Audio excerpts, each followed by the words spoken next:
Hi, welcome to today's Voice of Greatness broadcast. My name is Joel Bryant, and I'm your host. And on today's broadcast, I want to take a few moments and speak with you about something that I call the scene of greatness. You know, all of us live somewhere. We have a specific location. We work in a specific location, and we socialize in specific locations. But there's also a location that you and I both desire to be. We all have a specific place that we imagine if we could get there, our lives would be so much more enriching and rewarding and fulfilling. And really, we spend most of our lives, most of our energies and all of our efforts trying to create or to acquire a visa to enter that place. And so we're really talking about a scene or a setting or a site that actually causes us to experience our highest aspirations, not just in the sense of professional fulfillment, but actually in the emotional fulfillment. That means we have longer states where our emotions feel satisfied, and we have a cycle and a series of residual emotions that give us energy, life, optimism, enthusiasm, patience, satisfaction, all of those things that you and I desire to experience and express as we sojourn through this life. And it is so important that we understand the value of place. There's a saying in real estate that says, location, location, location. And that is so important. But a lot of times we spend a lot of time being wasted trying to find this place, this mythological or this mystic place that we paint with all the pleasures that, life has to offer. And it takes some years of seeking and searching to realize that if we're going to get to that place, we've got to start where we are. Use where we are to get there. But see, most people don't understand how to maximize their present placement. And so they feel misplaced. If we're inattentive too long in our current place, we will not only feel misplaced, we'll ultimately be replaced. Not necessarily repositioned, although that will happen too. But we'll be replaced in the sense of other people will come along and assume our place because we were not good stewards and students in that place. And so the best place, the scene of greatness, is where you are now. As I sit here in my car at my favorite park here in Greensboro, I recognize from experience that this is the scene of greatness if I have the right awareness. If I don't have the right awareness, then where I am is only a reflection and a indication that I am misplaced. And with that recognition comes all the corresponding emotions, ambivalence, uncertainty, anxiety, forlorn, disgust, desire, which means, by the way, to be away from your star. So I want to encourage you today. Use where you are to get you to your place. Where you are, if you are rightly conscious and committed, can become the scene of greatness. You can turn the place you are at currently as the place to be. And let's face it may not be the place to be, but you're here anyway. You're there anyway. Wishing to be somewhere else is okay. It's okay to take those mental excursions into another place.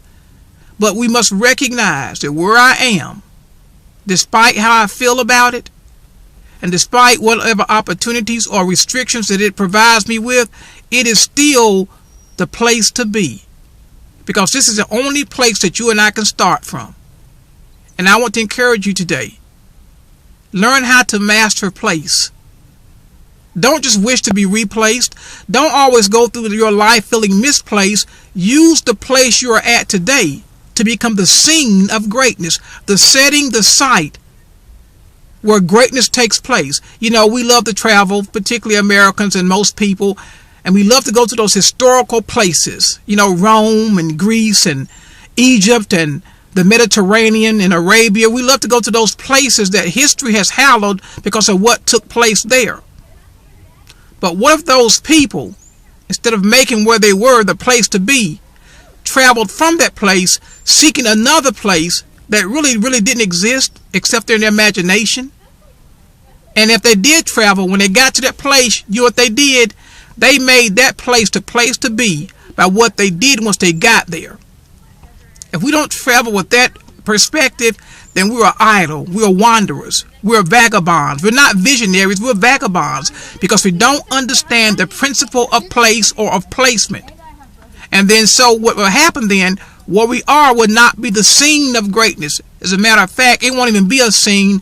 We'll see it as obscene. Yes, we'll resent it, we'll reject it, we'll feel emasculated, we'll feel devitalized, we'll feel lethargic and anemic. We'll feel all those emotions that, if we had the right perspective, could turn where we are into the scene of greatness. Now, I'm not saying that there are some places that we can flourish in and do better in. Of course, that is true. But if you knew where that place was, wouldn't you be there today? If I knew where that place was, wouldn't I be driving there today and get there today and would not stop until I got there?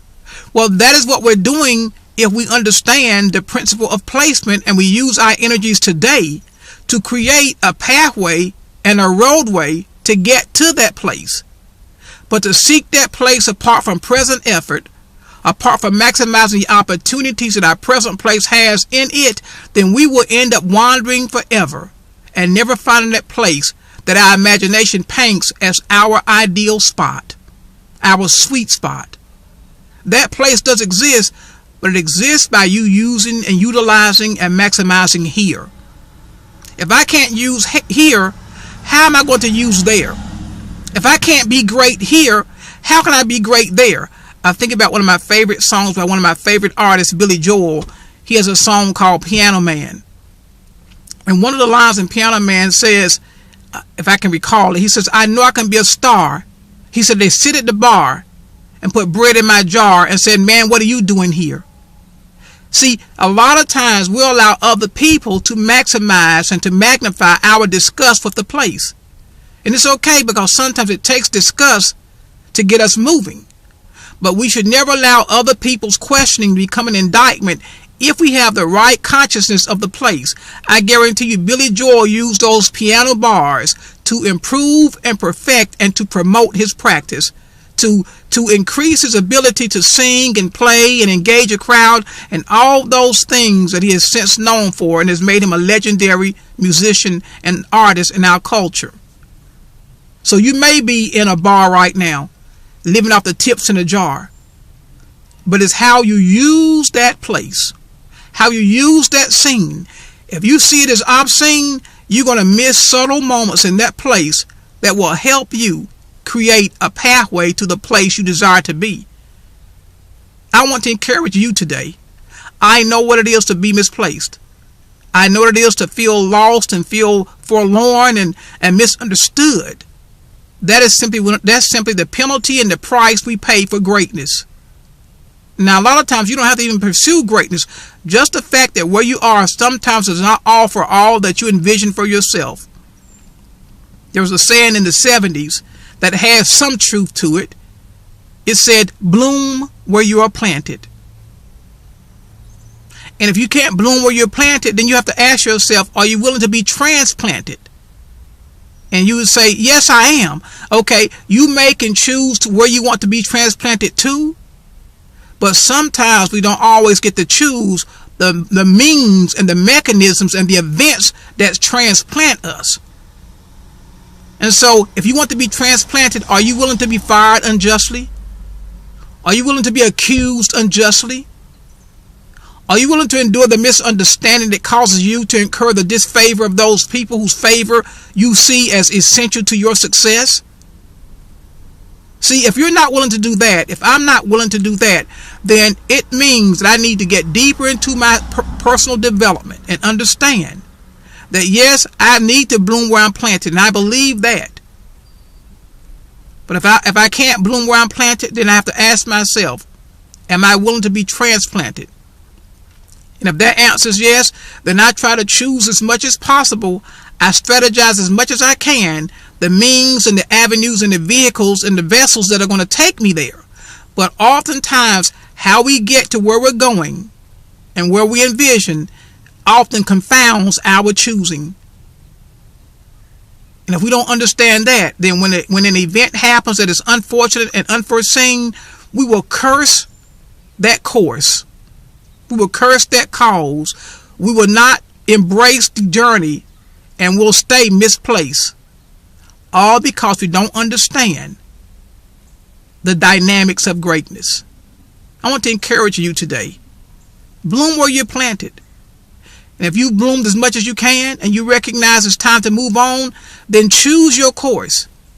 Try to book a flight on the vessel of your choosing. Most of us like to fly if it's more than 2 hours in any direction, but just know before you begin that ultimately the way you get there is not always in your hands. Now, people will say, I disagree with that. And they'll show you 100 people whose lives contradict this statement. And that's a very small sampling, by the way. You look at most successful people, most great people, they did not achieve their greatness always in the way that they envisioned. And the events that got them there were not always the type of events that they would have chosen for themselves. But one thing that great people learn to do, they understand that where they are is the scene of greatness. And because it is the scene, they refuse to be obscene, to be indifferent. They refuse to skip scenes. Can you imagine watching a movie and it gets right to the climax or a pivotal part in the movie and it skips scenes and it goes to another scene and you're like, what happened? You don't see the connection between what was going on and what's taking place now? Well, that is what happens when you and I see where we are as obscene. We tend to skip that scene. And what we're saying is we're making a judgment of omniscience. Meaning we're claiming to have all knowledge about what is necessary for our development. And so when I skip a scene, I see that scene as obsolete. Therefore, I say it's obscene. This is an obsolete scene in my life. I don't know why I'm going through this. It's not fair. It's not just. It is unnecessary. It's slowing me down. It's a detour or a delay or even a temporary denial in your advancement. And if you make that judgment, then you risk forfeiting, turning that place you're in into a scene of greatness. And if you've said that and done that, as we all have, it's okay. We don't always recognize when we begin our journey towards greatness the various vistas and venues that we're going to have to visit. We do not always recognize when we choose to journey towards greatness the various vistas and venues that we must visit. But if we can keep our optimism, maintain our vision, improve our practice, promote our service, develop our person, we can exploit our genius and we can experience our greatness. I want to encourage you today. We're all in different places. And this place we're in is not permanent. See, if you're passionate, there's no way your placement can be permanent. If you are in an unfavorable place today, if you are in a painful place today, an unpleasant place, a perplexing place, if you're in that place today and you're passionate and persistent, there's no way that your placement is permanent. I believe that. Ask any great person. Ask any passionate person. It is impossible to have passion and persistence and remain permanently placed in a situation that is unfavorable. Think about that.